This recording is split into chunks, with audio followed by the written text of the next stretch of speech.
Imagina por un momento que todo aquello en lo que has puesto tu esperanza fuera una mentira. Imagina que esa figura paterna en el cielo, ese Dios omnipotente que promete redención, no existe. Imagina que ese estado benevolente que promete cuidarte desde la cuna hasta la tumba es solo otro mecanismo de control. Imagina que tu familia, tus amigos, tu sociedad, todos están tan perdidos como tú. ¿Qué queda entonces? Queda lo único que siempre estuvo ahí, tú mismo. Pero no el tú domesticado que conoces, sino el tú salvaje, poderoso, creador. Friedrich Nietzsche sabía esto hace más de un siglo, y su mensaje sigue siendo tan perturbador hoy como lo fue entonces. Nadie viene a salvarte. Si esta reflexión te ha removido algo interno, acompáñanos en este viaje filosófico, suscribiéndote al canal y dejando tu like. Además, cuéntanos desde qué ciudad nos estás viendo porque es fascinante saber cómo estas ideas trascienden fronteras. Para entender la radicalidad de este planteamiento, debemos comenzar por el diagnóstico más devastador que Nietzsche hizo de su época y que sigue siendo válido para la nuestra. Vivimos en la era de la muerte de Dios. Pero cuando Nietzsche proclamó que Dios ha muerto, no estaba haciendo una declaración teológica simple. Estaba diagnosticando el colapso de todo el sistema de valores que había sostenido a Occidente durante milenios. La muerte de Dios significa la muerte de toda autoridad trascendente, de toda justificación externa para nuestros valores, de toda esperanza en un Salvador que venga desde fuera a darnos sentido y propósito. Este vacío no es algo que puedas llenar con sustitutos baratos. No puedes reemplazar a Dios con el Estado y esperar que funcione igual. No puedes cambiar la fe religiosa por fe política y evitar las consecuencias existenciales.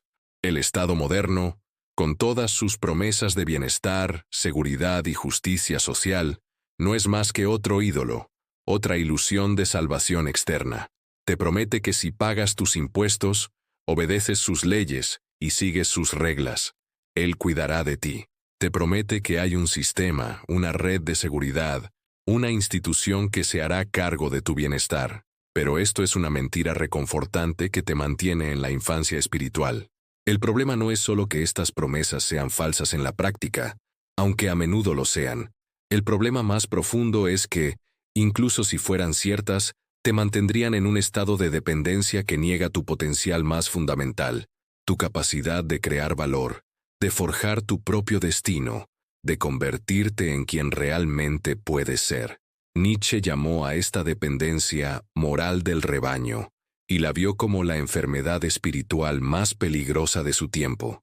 La moral del rebaño es esa tendencia humana a buscar la comodidad de la conformidad, a querer que otros tomen las decisiones difíciles por nosotros, a preferir la seguridad de seguir reglas externas antes que asumir la responsabilidad aterradora de nuestra libertad.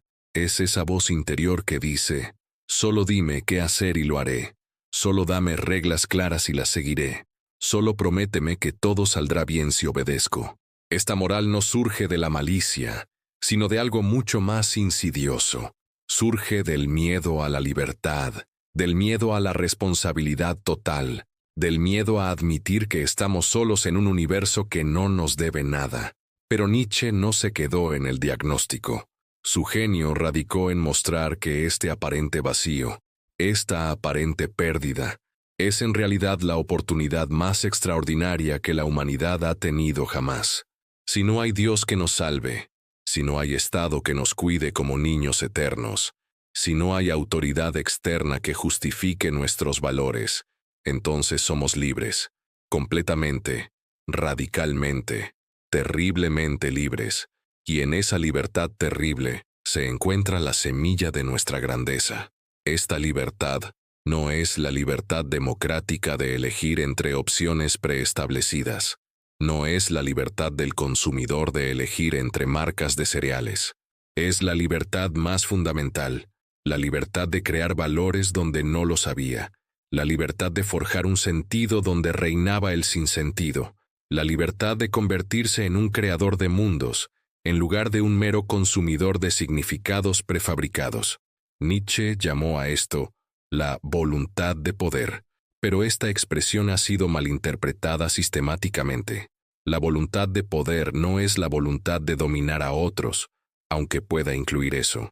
No es la ambición política o económica, aunque pueda manifestarse así.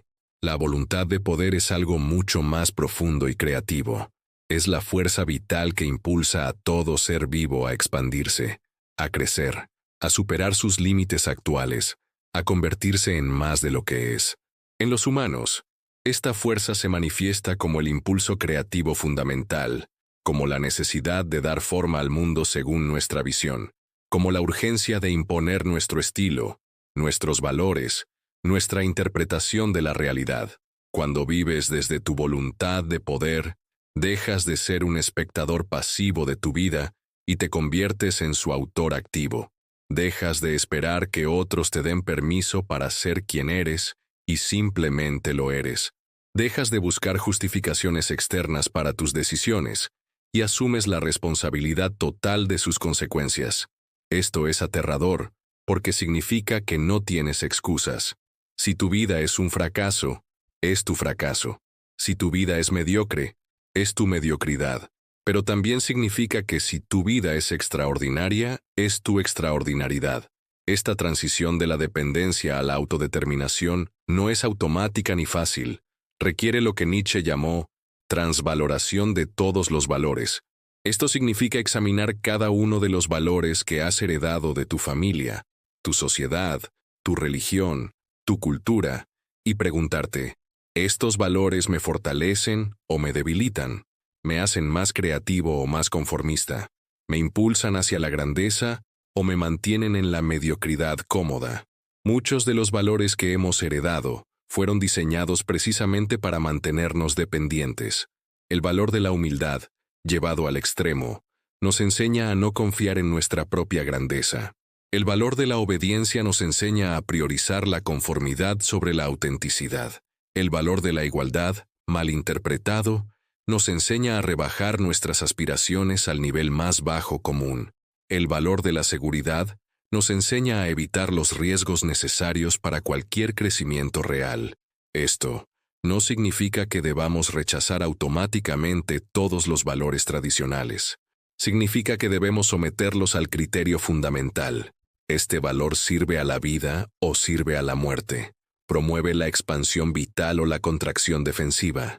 ¿Genera más poder creativo o más debilidad dependiente? Los valores que pasan esta prueba pueden ser conservados, pero ahora los conservamos por nuestra propia elección, no por tradición ciega. Los valores que fallan deben ser desechados sin sentimentalismo. Este proceso de transvaloración nos lleva naturalmente al concepto nietzscheano, más malinterpretado y más poderoso, el Übermensch, el superhombre, o más precisamente, el más allá del hombre. El Übermensch no es un superhéroe de cómic ni un dictador político. Es simplemente un ser humano que ha completado exitosamente el proceso de autorredención, que ha dejado de buscar salvación externa y ha encontrado en sí mismo la fuente de todo valor y significado.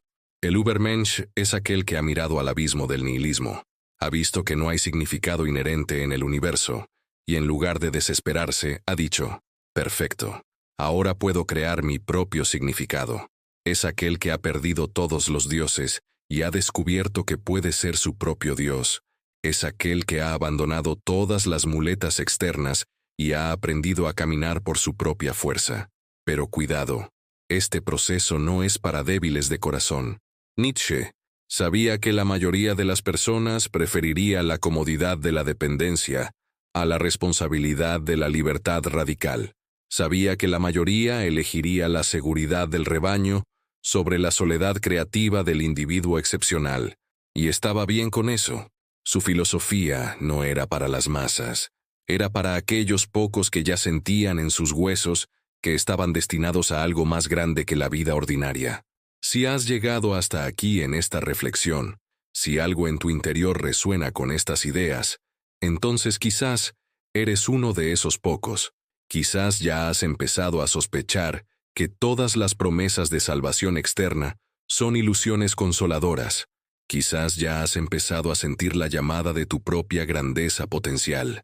Si es así, entonces debes prepararte para lo que Nietzsche consideraba la prueba definitiva, el eterno retorno. El eterno retorno es una prueba mental brutal. Imagina que tuvieras que vivir tu vida exactamente como la has vivido, con todos sus detalles, sus decisiones, sus alegrías y sus sufrimientos, no una vez más, sino infinitas veces. ¿Podrías decir sí a esa propuesta? ¿O la idea te llenaría de horror porque tu vida está llena de decisiones cobardes, oportunidades perdidas, compromisos mediocres con la mediocridad? Si la idea del eterno retorno te horroriza, entonces tienes trabajo que hacer. Tienes que empezar a vivir de tal manera que puedas abrazar cada momento, cada decisión, cada consecuencia con amor fati, amor al destino. Tienes que empezar a tomar decisiones que puedas repetir eternamente sin arrepentimiento. Tienes que empezar a crear un arte de tu vida tal que su repetición eterna sea no una maldición, sino una bendición. Esto requiere una honestidad brutal contigo mismo. Requiere admitir cuánto de tu vida actual está basado en el miedo, la cobardía, la dependencia, la búsqueda de aprobación externa. Requiere reconocer cuántas de tus decisiones han sido dictadas por lo que otros esperan de ti, en lugar de lo que tú realmente quieres crear. Requiere enfrentar la realidad de que has estado esperando que alguien más te dé permiso para ser extraordinario. Pero una vez que has hecho este reconocimiento brutal, una vez que has visto claramente la extensión de tu propia autotraición, entonces y solo entonces, puedes empezar el trabajo real, el trabajo de autorredención. Este trabajo no tiene garantías. No hay un manual de instrucciones. No hay un sistema de apoyo institucional. No hay un Dios que te bendiga ni un Estado que te apoye. Solo tienes tu voluntad, tu creatividad, tu coraje. Y eso es exactamente lo que hace que valga la pena. Porque cuando finalmente logras crear algo auténticamente tuyo, cuando finalmente te levantas sobre tus propios pies espirituales, cuando finalmente dejas de buscar salvación externa y te conviertes en tu propio Salvador, entonces experimentes algo que ninguna religión puede ofrecerte y ningún Estado puede garantizarte: la dignidad absoluta de la autodeterminación total. Esta dignidad no depende de la aprobación de otros. No puede ser otorgada por instituciones ni retirada por autoridades. No requiere credenciales académicas ni reconocimiento social. Es la dignidad del creador, del artista de la propia existencia, del arquitecto de los propios valores. Es la dignidad de quien ha dejado de ser esclavo de expectativas externas y se ha convertido en maestro de su propio destino. Nietzsche no prometía que este camino fuera fácil. De hecho, prometía lo contrario. Prometía soledad, porque la mayoría de las personas no entiende ni respeta a quienes han elegido la autodeterminación radical. Prometía incomprensión, porque tus valores creativos chocarán constantemente con los valores heredados de tu sociedad. Prometía responsabilidad total, porque ya no puedes culpar a otros por los resultados de tu vida. Pero también prometía algo que ninguna otra filosofía puede ofrecer: la posibilidad real de una vida completamente auténtica. Una vida que sea expresión genuina de tu voluntad más profunda. Una vida que puedas abrazar eternamente sin reservas. Prometía la transformación de víctima en creador, de seguidor en líder, de dependiente en soberano de tu propia existencia. Al final, la pregunta que Nietzsche nos plantea es simple pero demoledora. ¿Estás dispuesto a renunciar a todas las ilusiones consoladoras de salvación externa para ganar la realidad incómoda pero magnífica de la autodeterminación total? ¿Estás dispuesto a dejar de ser un niño eterno que espera que otros resuelvan tus problemas para convertirte en un adulto espiritual que crea sus propias soluciones? Si tu respuesta es no, Nietzsche te respeta. Reconoce que la mayoría de las personas preferirá la comodidad conocida de la dependencia a la aventura desconocida de la libertad radical. Pero si tu respuesta es sí, entonces bienvenido al club más exclusivo del mundo, el club de aquellos que han decidido salvarse a sí mismos.